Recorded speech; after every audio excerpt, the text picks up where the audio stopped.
Hello again, it's Alan. Welcome back. This is the final part of the project with Guthries taxis and Alma Boot Works, so I thought I'd show the history of where it started, the actual Boatworks.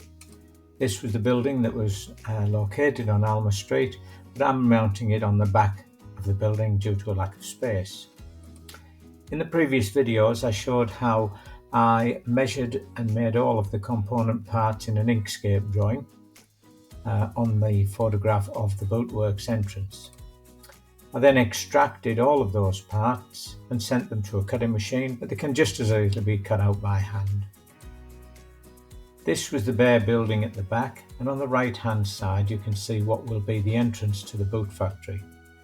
The two other parts to the building, they were the actual factory itself. Well, it would have been quite a noisy place in those days.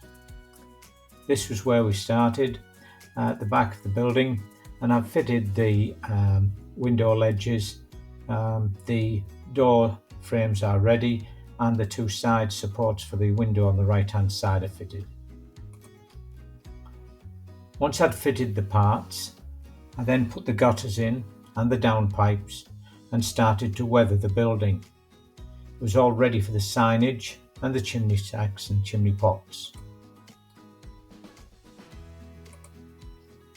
I then tested the building to see that it finally made the scene look correct, as it did overlook, or would have overlooked, Stockton Station once all the buildings had been demolished behind it. I then fitted the Alma Boot Works sign to the front and the sign that's hanging off the wall. The sign that's hanging off the wall, as you can see, has then had two support brackets fitted. They're just made with pieces of fuse wire. All of the weathering has been toned down a little bit.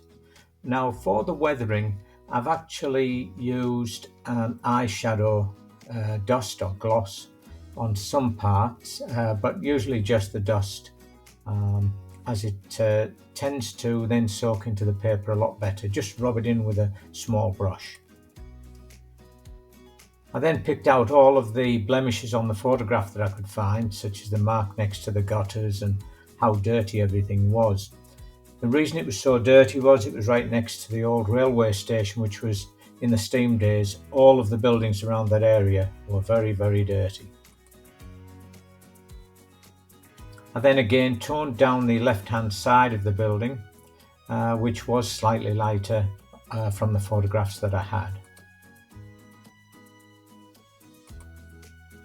I then finalised the front of the building with the signage and the national petrol sign that's hanging off the wall. I've tried to ghost in what used to be a window there. There used to be a window of some description there, so I've ghosted it into the picture there. The only thing I have to do is now find some petrol pumps for the front and fit all the paving which will go in front of it. Then I can start on the buildings that are on the right hand side of this building. And there it is in place against the backdrop of Bishopton Lane, which I'd shown in previous videos, and all of the buildings that you can see on this model are now scratch built.